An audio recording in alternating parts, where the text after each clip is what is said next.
আল্লাহ তাআলা বলেছেন আত্মহত্যা করবা না, হারাম। যে ব্যক্তি আত্মহত্যা করে তার জানাজা কোন আলেম তার জানাজা পড়াবে না।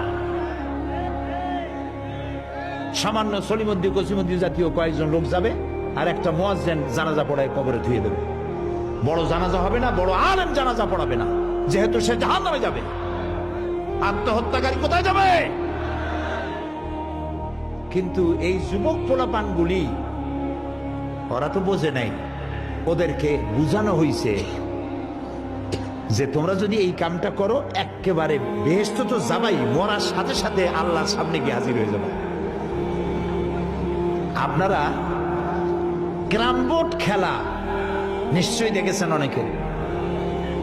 আর ভাই কইতে লজ্জা কি, আমিও তো খেলছি ছোটবেলায় ক্যারাম বোর্ড খেলা, এটা কি কোনো গুনাহ নাকি?